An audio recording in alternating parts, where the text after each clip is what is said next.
We're saved by the body and the blood and the water. Yeah, because when the priest says the Mass, he fills the bottom of the cup with wine, finest wine, pure finest wine. It's not something you go in a wine shop or store and purchase off the shelf. This is specially made wine, pure wine, and that is used as altar wine. And then there is the host, the Eucharist. That's a little bread host about the size of a quarter, right? And about thinner than a quarter. And the nuns make them. They make Eucharist. That's what they do. They got some convent that they make their hosts. I don't know how many there are. I don't know if there's just one that does it. There might be more than one convent that makes hosts. Maybe there's a monastery that makes hosts too. I don't know. I never researched it, but that's something to research. And then we come to what the Protestants don't use, that I have observed. Maybe they do somehow. I don't know. But I observed them doing it in remembrance. So they go to the store and they get a wafer and they get some grape juice. And then they come back and then they have the breaking of the bread and the sharing in remembrance of Jesus. In other words, Jesus is not present in the bread and wine. It would have been the water too, but they forgot about that. They don't do the water. It's the body and the blood and the water. Because when they stuck the spear into Jesus and pulled it out, what came out of his heart?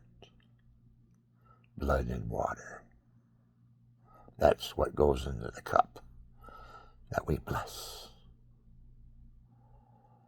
The cup that we bless. The cup doesn't become Jesus. Jesus doesn't become the cup. And the cup doesn't become Jesus. The cup is just a vessel that what Jesus is, the bread and the wine. He hasn't become bread and wine. Bread and wine have become Jesus. That's how that goes. He don't go and lower himself into bread and wine, because he said so. This is my body, this is my blood, which I've given up for you. All those who eat shall live forever. Eat of my body and drink of my blood, you proclaim my name on earth. When I come, I'll proclaim your name in heaven. Because if you share my suffering, you will share my glory. Thus saith the Lord God. Sometimes you catch yourself and you're praying and the Spirit takes you over and wants to talk to whoever's listening. Check your heart out, people. Do you see any deceit in what I'm saying? No. But the Protestants don't realize it. That's the true body and blood of Christ, the Shekinah. Jesus really dwells in that bread and wine that's consecrated by the priest. Because he went to the Father who was greater than him. He said, I must rise to the Father who is greater than I, and I will send you back the Paraclete, who is a counselor, who will guide you and save you from your sins. And what is that? The Paraclete. What is the Paraclete? When the Father and the Son embrace, they create a Holy Spirit. Triune Trinity. The Triune Trinity, the Holy Spirit, and the Father and the Son are all one. And now we have an addition. We have a 4-leaf clover coming into the scene. The Holy Mother of God. Because in the Old Testament, who was the queen? When they said, The queen was the mother of the king.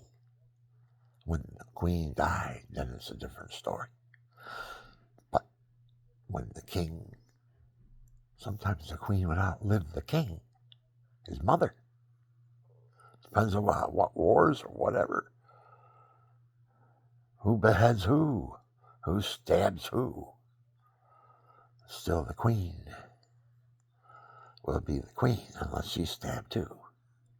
And that's what Satan's trying to do.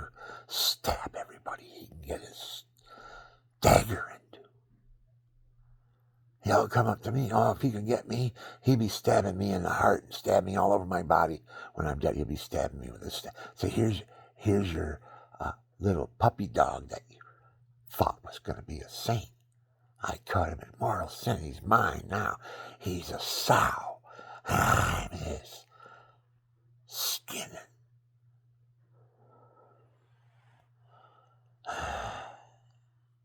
This sow is mine. Get away from me. That's what the demons want to say when you come up to them and you want to cast out the demon.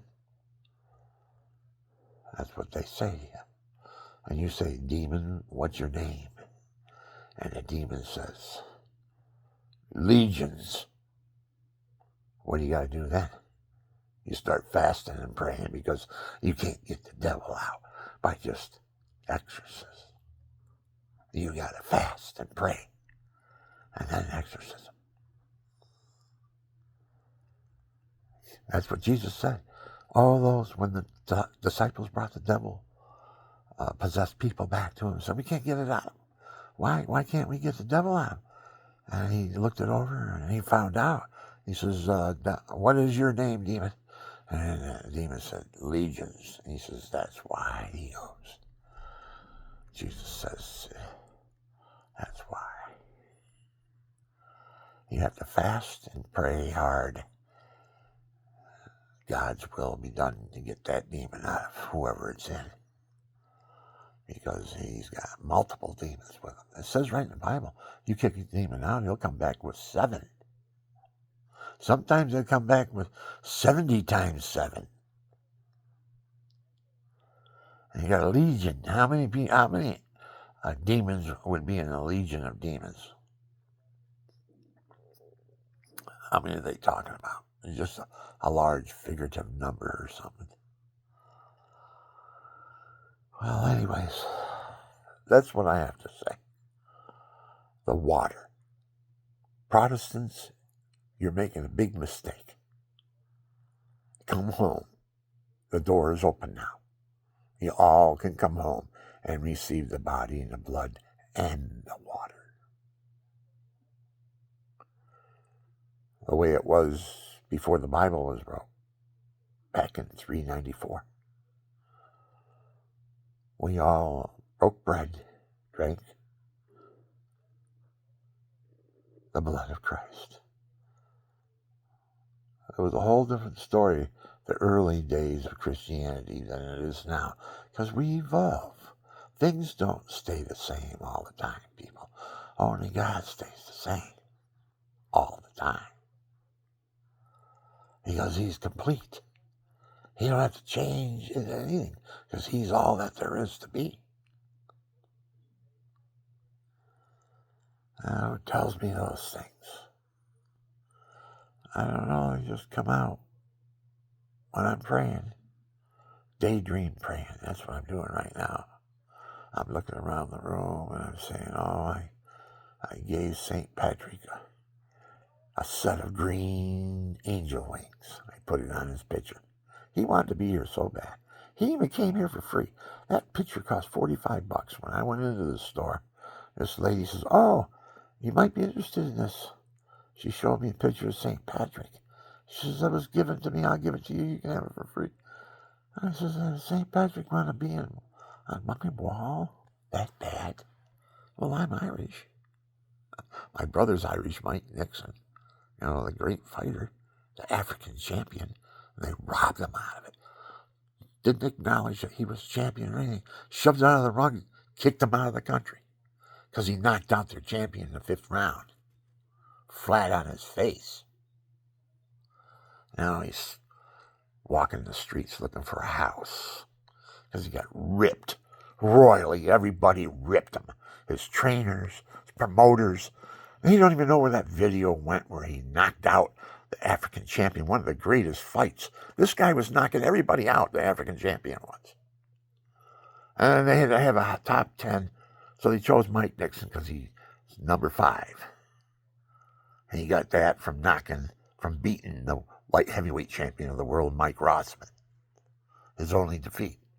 And then when they fought the next time, Mike Rossman was a light heavyweight. Come on, man. What did he do? Starve himself to get down to 169, then go in and all you got to do is drink a gallon of water and you're 175, 180. That's what my brother had to fight. He ripped him on the second time. They ripped him. But the first time when it was in the right weight, my brother tore him apart. The light heavyweight champion of the world, Mike Rossman. Mike Rossman's a tough guy, though. You know, I saw him grow up. He was a young guy, just like my brother was a young guy. They were both 19, 20 years old when they fought the first time. My brother tore him apart. He was a bloody mess at the end. You know, there was people in the audience that were fighters that were jealous because of my brother was now number 1 in Binghamton. Nobody else got better than him. He was the best fighter to come out of Binghamton besides Jack Sharkey, who was a world champion. Everybody else was in the top 10, but not as good as Mike. Mike was the best fighter, pound for pound, ever came out of the United States. He had it. They ripped him out of it. Oh, he went over to Africa. They said the battleship came out of his corner. The American battleship came out of the corner, and his barrels didn't stop unloading until the 5th round when the African champion hit the bat face first, out cold. The African champion couldn't even go 5 rounds with my brother, and he was knocking everybody out that got in the ring with him. So they picked Mike. So he's young and everything. Yeah, he'll be good. And then all of a sudden the other promoter said, you made the wrong mistake. You shouldn't have picked Mike Nixon. Because Gil Clancy knew how tough Mike Nixon was. Because he ripped him out of the world's title shot. Gil Clancy planned it. My brother came in. He was going to rip Vito Antuofermo's head off because he took him too lightly. My brother was in top shape. And Emil Griffith's trainer, Gil Clancy, saw the shape my brother was in. He says, Mike, the fights went 25 rounds. You come back next month. I will give you your money now and come back next month. My brother says they gave him $2,000. I don't understand that. Because after the fight, he fought Antuofermo the second time. He got 20. And then he came back to California and bought a house and everything. He didn't get any fights after that for some reason when he lost against Antuofermo. If he would have fought him the first time, that was Mike's fight. And he would have been right there for a title shot. A world's middleweight title shot. He would have probably been in the best shape. But the only thing is when he trained real hard, he didn't stay at 160. He went down to 147, welterweight. If he was a welterweight contender, he was the champion. There's nobody that could have beat him. Even there was a guy down there, and I forgot what his name was. He fought the welterweight champion in Los Angeles in the gym. And the welterweight champion, who was that? What was his name? It will come to me. It's been a while. It's been 50 years. But the welterweight champion of the world at the time, nobody could beat him. Everybody says, did you see the fight between blah, blah, blah, blah, blah, blah, blah, blah last night? Who won? And they laugh. Like, who do you think's going to win? The welterweight champion of the world won. That's who won. They ain't going to take chances on him. He's going to get all the opponent fighters as tune-ups. And then he'll go in for a big one, like with Mike Nixon. Mike Nixon would have tore his head off. Well, you live by the sword, you die by the sword. Well, my brother's walking the street now looking for a house. He got hit over the head with a crowbar. some guy wanted to use the phone, and Mike was on the phone out in some neighborhood where they stab you for $2.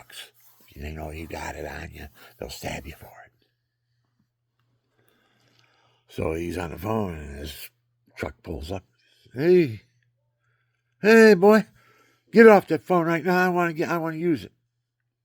Great big, huge black guy steps out of his car truck. My brother says, car truck. Stands up. He says he was as big as Sonny Liston. And he's looking me right in the eyes, and I'm looking on the phone. I'm looking him right back in the eyes. And he says, what are you looking at, boy? And my brother goes, because my brother's black. You don't realize that, do you? You don't realize I'm black either, right? We're black. We're Sicilians. Napolitan Sicilians. My grandfather was a Sicilian Napolitan, half Naples, half Sicily. So he was Sicilian Napolitan. That's what I was told. That's the Italian side of me. I'm Sicilian. And all Sicilians, whether you want to know it or not, people, and I hope you don't come after me, you're black. You're a Negro. You can be called a nigger. Because you are a nigger. I am a nigger. And I am proud of being a nigger. We've been through a lot, man. I know I've been through a lot, and the devil still hasn't stopped on me yet. He's making it real hard on me.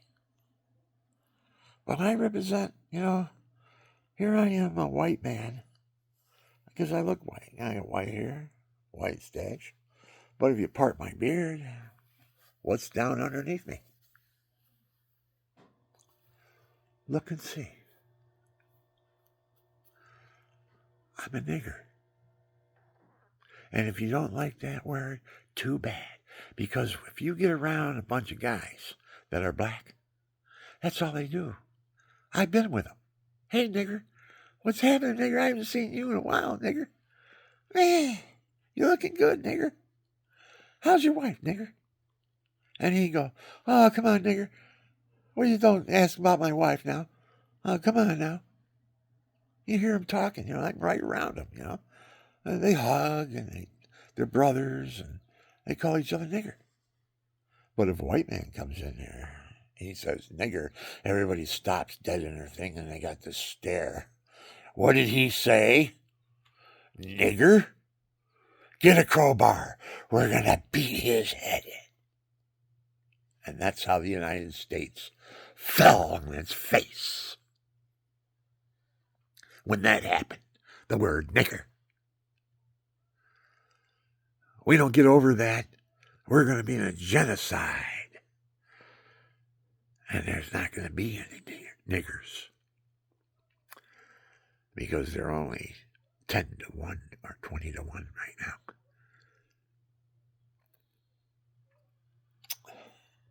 So I guess I'm going out with them. Because I made the statement, I'm a nigger. I'm fighting with you. I'm fighting with all my nigger brothers. Even though I'm a white man with a black base in me. There it is right there. That's proof right there. Black nappy hair. My sister's whole head is that. It's this right here. She dyes it and stuff. She gets a tan, and she got that big bushy hair up and an afro frizz or whatever she used to wear. The big white smile she had, a beautiful tan. She was on Obama's secretary. She was Obama's secretary in his elections and stuff. She was in charge of that stuff. She took shorthand. The cutest little black girl, and everybody was looking at her. She had a dark tan. Her hair was all up and everything, and smiling and being who she is. She's a special person. She's my sister. Look at me. I fought the national champion. I won the Golden Gloves. I won a bronze medal. I went to Vietnam, got a decorated war veteran with a Silver Star. Not Silver, I'm sorry. I don't know. I could have got the Silver Star, but I left the ship before they granted it to me because I found a hole in the ship out in the middle of the ocean. Nobody else saw it, and I found it. I saved the whole boat. We don't know what happens. They stopped everything and got all the engineers and everything down there. There's a hole in the steering mechanism, and we're on our way to Vietnam. Had to fix it. Nobody else found it. It was flooding out the base, the bottom of the ship. It was filling us right up. It was coming right in. I caught it. Nobody else saw it. All the other watches before me didn't see it. And when I caught that, the captain he was really appreciated to me, because when it came up, we were heading in for Hong Kong after the R&R, for R&R, because we just spent 90 days every night all the time, blasting everybody. We pounded them all to death. It was just a massacre ship. That's what I was on, a massacre ship. The puff of the sea. All you saw was a puff. A mile away or 2 miles away, you couldn't hear anything. Just saw a puff of smoke, and then all these rockets sailing through the air, right, towards their target. 16 of them. And then 3 seconds later, 16 more. And then 3 seconds later, 16 more. How many 16s did it take to take out the village? 16 16s? Where are you going to run if 16 16s are coming at you? You're a dead man. And that's the only way that we could get the VC. At night, we had to have somebody had a radio. Okay, they're here, they're attacking us. And then we had to get them. And then there was collateral damage because we went into all them farmhouses, told, get out of here. Because if you're caught in a fire, you're going to be collateral damage. You're considered the enemy. And all these people, these poor people, got children, got cows and chickens, and, they just can't get up and take off. So they stay there. I had one guy, he had a stick with his underwear on it, white underwear or something on it, instead of the stick. He's going back and forth like this. And I looked, and he had his children next to him, the biggest one and the littlest one, and the biggest one to the littlest one. And they went right down the line. It was 8 of them. And they were all crying to my captain not to blow them up. Because I'm watching them through the binoculars. What my captain going to do is going to blow them up. And I didn't tell him.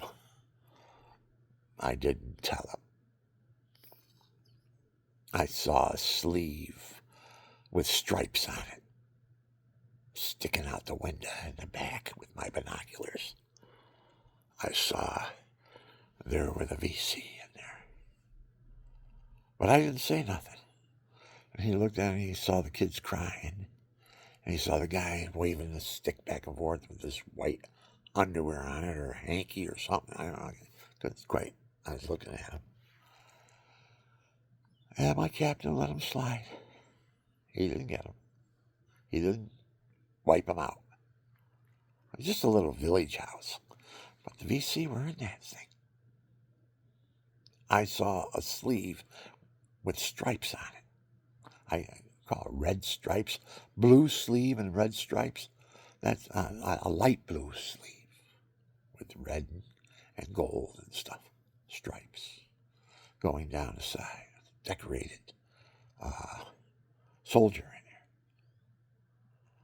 I don't know why they would wear their uniforms unless they were officers. Now that could be why they were wearing uniforms. They were officers. So I don't know. To this day, I can't say for sure. That's why I didn't want to tell him. The captain say, I saw stripes. I saw they have soldiers in there. I didn't say that to him because I wasn't sure. So he let them slide. So they slide. So they got to live. But God blocked my mind from telling the captain. Because if I would have told the captain, hey, that place is loaded. I saw him. He trusted me. He knew I was on the ball. I saw him in there, Captain, and I saw him. I saw the officers in there. They were in there on radios and stuff. He would have blown them sky high, you know. But I didn't tell him that. So I don't know what happened. We got out of that area anyways. We blew all their ammo dumps up. All their villages were leveled to the ground. And then the VC, all they do is the ones we don't get, they get back to their holes in the ground, way down deep, 60 degrees down there. That's what the temperature is underneath when you go down underneath the ground. But on top of the ground is 110. Whew, boy, is it hot and muggy. And that's when they did it. They came out at night because the weather wasn't 110 degrees. It was probably 80s or something like that. 90s, low 90s, 80s. Because during the day, man, they get so blistering hot over in Vietnam. Whew. Agent Orange and kill all the weeds and all that stuff along the riverbanks so you can see. They could have a 50-50 on the back of a truck hiding on a riverbank, and you're going up, and they got you focused in, and wham! That goes through the side and hits one of our rockets. Will be the biggest explosion in Vietnam. $5,000, 5,000 rockets going up in smoke. Where are we all going? Nobody's going to live. Our hearts were in our throat. We were both, all of the men that were on that ship were nuts because of the stink. And you had to sleep in another man's bunk. When you got off watch, you came back, and the bunk's sopping wet because he sweated in it. They didn't give us any plastic or anything to put on a poor man's bunk. He had to come back. And that's what happened to me. My welder, I was the welder, you know. I'm the apprentice now. I just got out of boot camp. And the one welder, next port, he's out of the service. He served his time on that ship, 2 years. And I was only on there for, I don't know, 180 days or something like that. Yeah, 180 some days I was on that ship. And, yeah, something, I don't know. Anyways, where was I? Okay, the welder, I was sleeping in his bunk, and he was pissed. He just got his stripe, too. He's an officer now.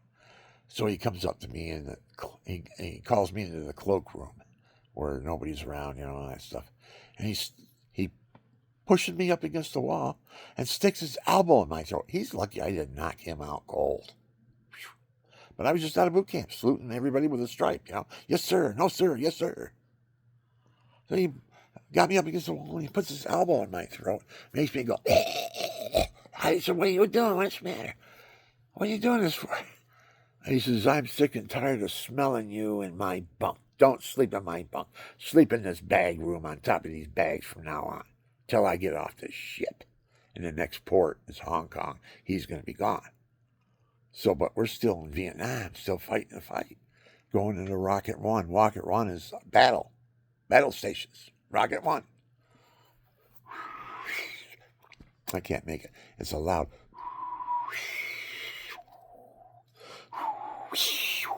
Whatever it is. Everybody goes, okay, we got to get the rocket. Get all your stations. Come on, everybody get your stations. My station was a fire extinguisher. Guess what my job was? When the rocket flipped out of the rocket and started spinning around the deck, I had to put it out whenever it caught on fire. And I had to be jumping out of the way so I didn't get my legs burned off. And then the guy with the big asbestos suit, after the rocket keeps on, you know, it fizzes out. Jeepers. It has to go 100 revolutions before it will explode. But if it's spinning around on the deck, I don't know how to think. Because my heart was in my throat. I didn't know how are you going to put that out? I had my fire extinguisher. I put out the fire hose that it caught on fire because the flaming fuses, burning like a torch, like a big acetylene torch. But it's big, and it pushes that rocket 6 miles. So you know the force is coming out of that rocket. And I'm standing there with a fire extinguisher. Got to put it out. Or anything that it catches on fire until it fizzes down. They used to get stuck in the launchers and just start fizzing and hissing, and all it was that smoke going down and that fire going down. And it would go shh, wanting to take off. But what happens is too many rockets all at once, and those tubes heat up. They heat up because of the rockets flying out of them. So the tubes that they're in heat up, and they heat up, and then they contract. And when they contract, like say we take a pause for 5 minutes, we just let off 16 rockets a couple times. Now we're taking a pause for 5 minutes. Well, those launchers they're open up now because of all the heat. Well, they close up, they tighten up, and then you put the rockets in them, they can't go because the launchers tighten around the rockets. The rockets can't take off. So they get stuck in the launcher, and you're there pouring water on them. They got faucets. Every launcher has a faucet. You turn on the faucet, and it goes on the flames and all that stuff. And then the guy comes in with his big pole, and he knocks the rocket out of the launcher with his asbestos suit on. If that thing goes off, that asbestos suit ain't gonna be doing anything for him. Just hold his body parts together, probably. Jeepers. But anyways, he's got a big the silver man. Like a big a monster, a big silver monster comes out. And he jams the pipe down the thing and gets the rocket out of the tube. And he puts the rocket on his shoulder, and he walks over to the side of the ship, and over the side it goes, over the side. You know how many rockets that are on over the side in Vietnam?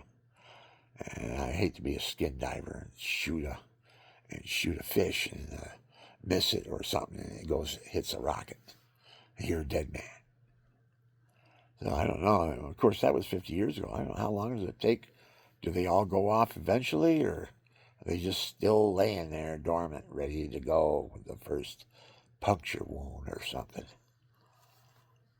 First spear gun that misses a fish, or maybe even hits a fish, but one of your prongs hits that bomb, it's going to go off.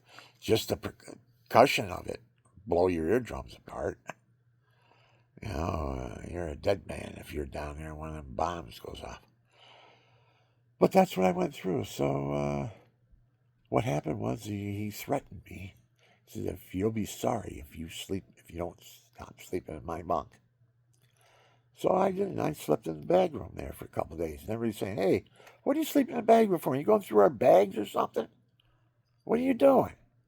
And I says, he told me that if I slept in his bunk, I'd be sorry. So he told me to sleep here in the bag room. Oh, he can't do that.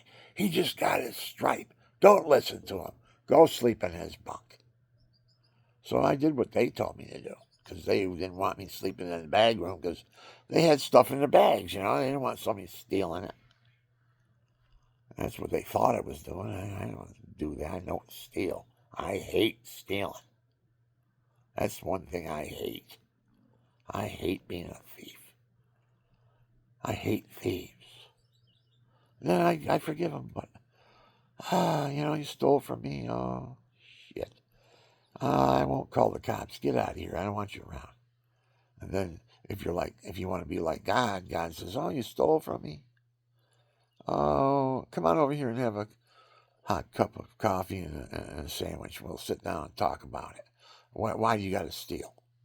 Why did you have to steal from me when you could have anything you want here to use it and bring it back in good shape? You work for me, you get all the benefits, man. Because I'm not stingy. I'm generous. I've been taken because I've been generous and trusting. God sees all that. I'm generous and trusting, and people take me and rip me off right to my face. Say, oh, you called me a liar? I caught a guy stealing off me. I told him. He said, oh, you call me a thief? You call me a stealer? He's looking at me. He's all covered with tattoos and black fingernails. And, he's looking at me like this, Looking. Look, I thought he had a peace symbol on, too. I don't know if you had. One of the guys that had tattoos on it ripped me off. Had a peace, upside down peace symbol, which is the Antichrist sign.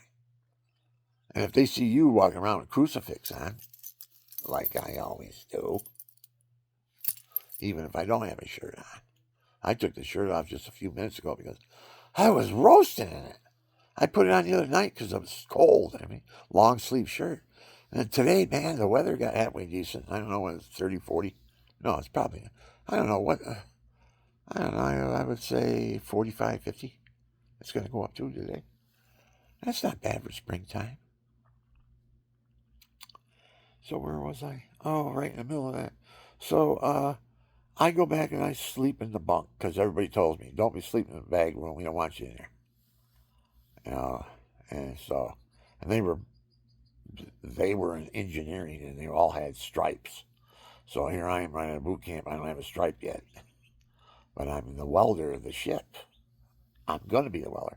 I went through welding school and everything, man. I'm the welder. They even tested me before they took me over to engineer. No, they brought me over to engineer because I said I was a welder. And then one guy, a black guy, he tested me. He says, come here, I'm going to see you weld. So he set up the welder and all that stuff. We're out at sea. And to weld out at sea because, you know, the ship's going like this and you got to weld. You got to strike that arc and hold that bead. It's a lot harder welding out in the ocean than it is in a shop somewhere. Because you're going up and down and up, and you got to keep that the arc of that stick that you're arcing to weld. You got to keep it going, and when the ship's going up and down, you can't keep the distance you need away from the metal, so it melts and burns and molds everything together. See, it's tougher. And Navy man, you know, and plus I didn't have any underwater welding training yet. I think that was going to probably, if I had to get my second stripe, I probably would have had to been that level where I could weld underwater. Because they have, you know, you put the mask on, you put the suit on, you go out there, you put your negative on, and you go and you weld on the outside of the ship in the water. You'd think it would go through the electric, would go through the water, you would think. But there's a way they do it. I don't know how. I used to know way back 50 years ago, I knew the principles of it, but I forgot now. And I don't weld anymore. I got welder's eye. I got a spot in my eye. If I read the first two letters in a word, I can't see. But I can usually make out the sentence because of the sound of the word. Because if you can look at a word that's spelt wrong. If the first letter is right and the last letter is right, you know what the word is for some reason. You can just say what it is, and it's not even spelled right. But the first letter and the last letter are spelled right. You can read the whole sentence with all the words being spelt wrong, and know and say the words right. That's the way the mind works. It's kind of weird like that. Why was I saying that? I don't know. See, that's my dementia. I get it. It's momentary dementia because I can remember 1.5 years old things happening to me there. So there's nothing wrong with my long-term memory. It's my short-term memory. A lack of interest or a lack of awareness. Because I'll bring a plate of food out, set it down on the couch, and go do some things, and came back to the couch and sit down and say, where'd my plate of food go? And I realize I'm sitting on it. Shit. I'm sitting on it. Ah, that's the way it gets. That's the way life gets, people. And I'm only 75. I'm asking God to re-push the button or something. Reset me, God. I got another 20 years in me. I can still run. I got a bike, electric bike. I go up the hill pumping it. Pumping this thing. And if I can't pump it, I just hit the electric a little bit and it assists me. And I pump, pump, pump up to the top of the hill. And then I turn the bike around and I glide back down. And I get to the other end of the road. I turn around and I look at the hill and I go back up it. So I start pumping. But I got the electric on, so it's not real hard to pump. I'm being assisted, but it's hard to pump. I'm getting that push motion. I'm getting that the heart's beating, the blood's going. You need that 3 times a day, a week, at least. I mean, if you're really sick or something, a couple of times a week, but 3 times on a regular basis, every other day. You don't want to work on the same muscles every day after day. Weightlifters, they always work on their biceps on Monday, and then Wednesday they work on their triceps.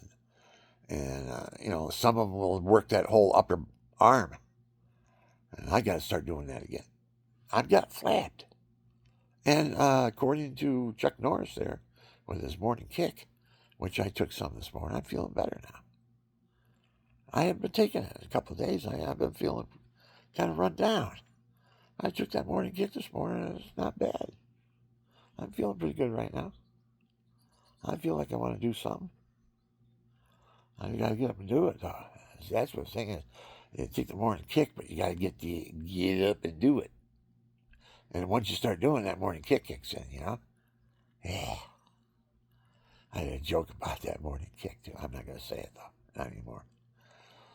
But it's in my old videos, my older videos. But that's what we need to do, people.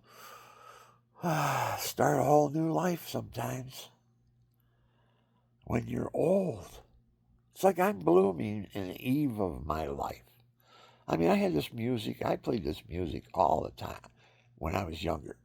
E and A and D and C and A minor and C minor and sharps and G minor, G sharp minor or something like that. I know all the chords. I play them all, and then I hung the guitars up for.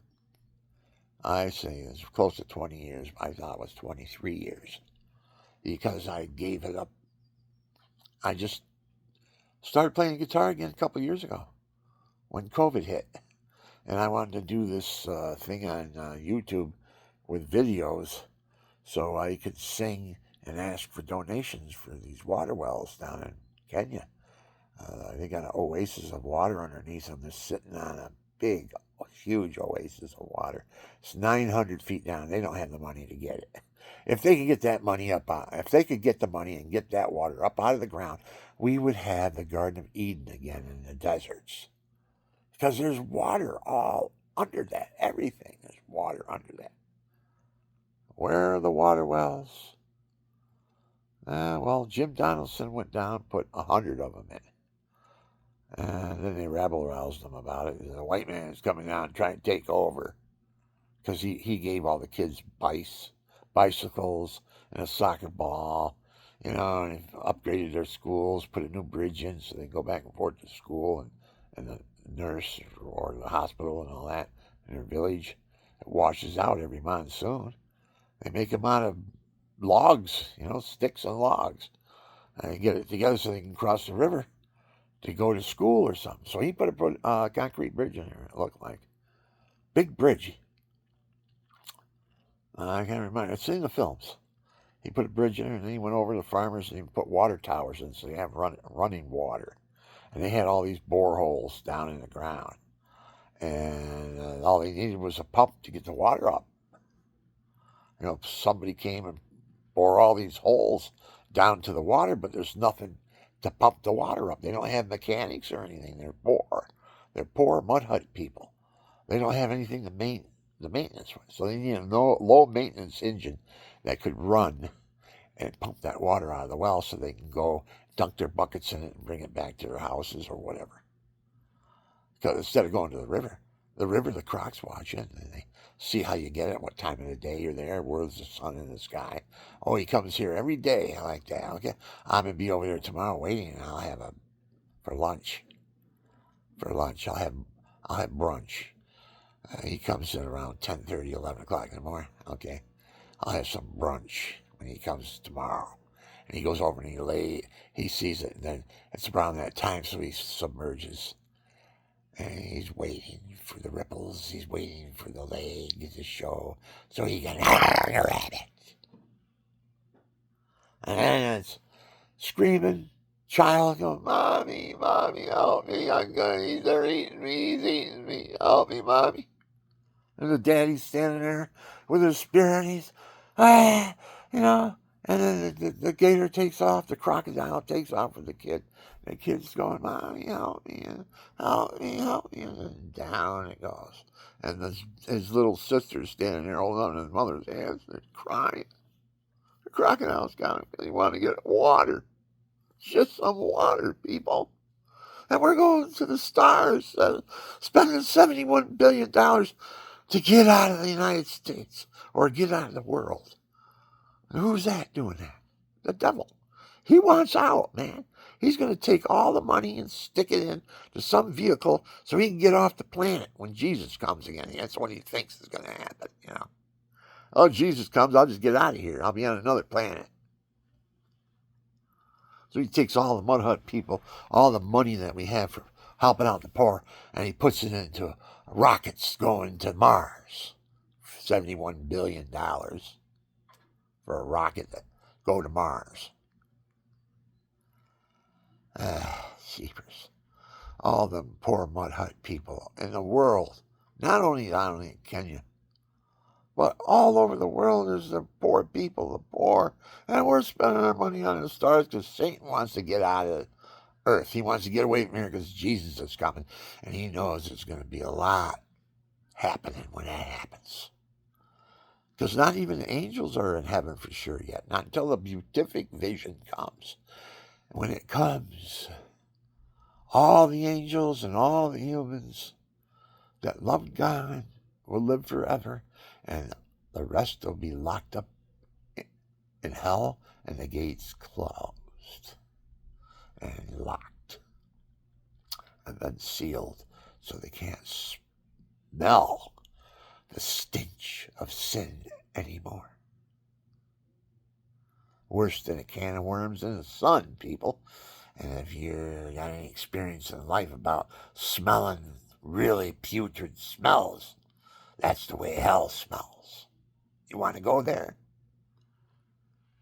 I don't.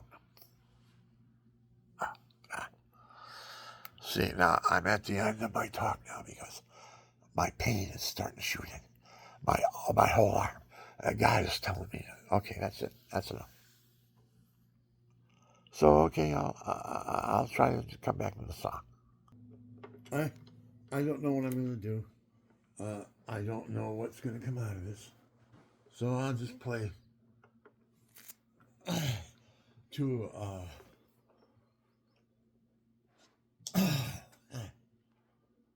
metaphor of the Eucharist here. And I saw that if you want to look, you pause this film and then explode that metaphor of the Eucharist and see what's inside of it. When you explode it up, you'll see what I'm talking about. Every color of the universe is in there.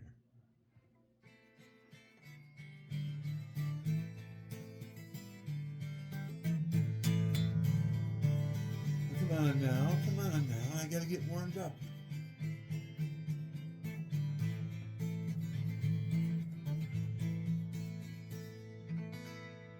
I don't think I'm tuned.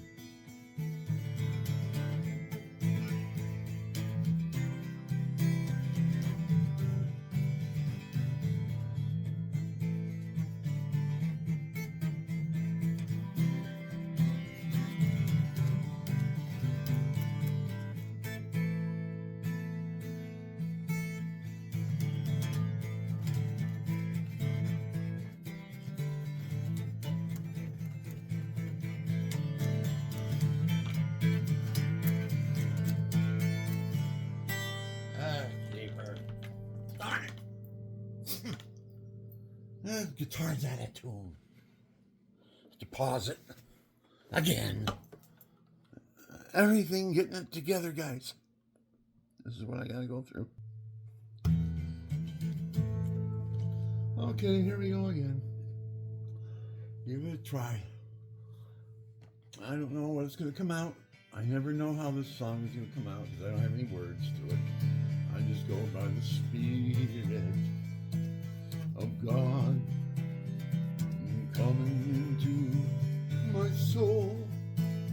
May the Spirit of God take over my soul.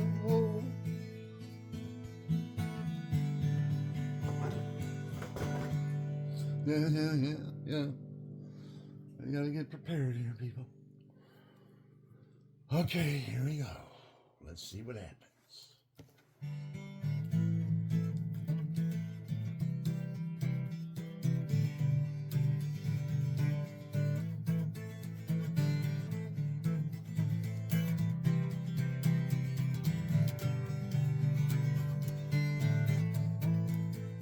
Holy, holies, fill me with your love. Send forth your Spirit, Lord, who touch me with your love. Holies of holies, fill me with your love. Send forth your Spirit, Lord, to touch me with your love. In this world of greatness there, I was lost and seeking, looking for the answer. What's there to believe in? Oh, holies, fill me with your love. Send forth your Spirit, God. Oh God, I'm just never ready. Never. Always a flub up. Always a flub up. Jeepers, God. I can't stand myself sometimes. I get something going. I didn't prepare or something like that. And I gotta pay the consequences. Because I do things free. Well, writing it down or something. That's all these songs here. I can't play them ever again. Once I play them, I can't play them the same again because I don't know how I played them. So that's what I got to go through, people. So I'll try it again.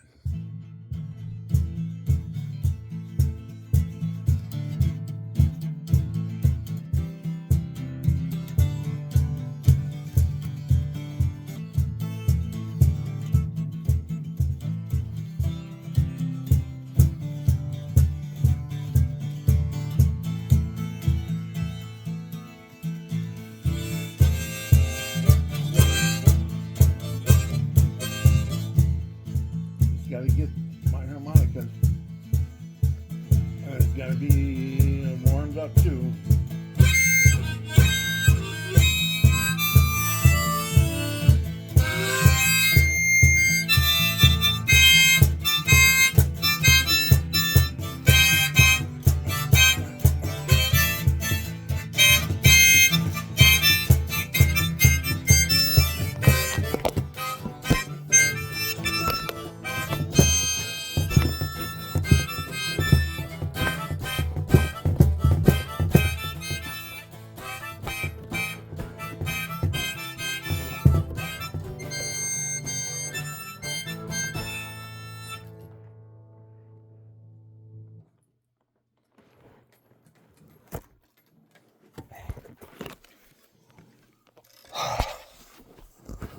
See? Knocked it right off. Knocked it right off where I was sitting. It just went flying. You don't realize the fight I'm having here, people. I'm having a fight with the devil. I can't sing. He won't let me sing. He won't let me show what God wants us to hear. Eat his body, drink his blood. confess your sins, and live forever. That's all there is. Don't throw your Bible at everybody. Just do that. Eat and drink of the body and confess your sins, and you'll live forever. Live a holy life. Have true sorrow for your sin. That's all that we can't go any further than that. Because the devil won't let me. Stop recording. Button. Window camera. Come on.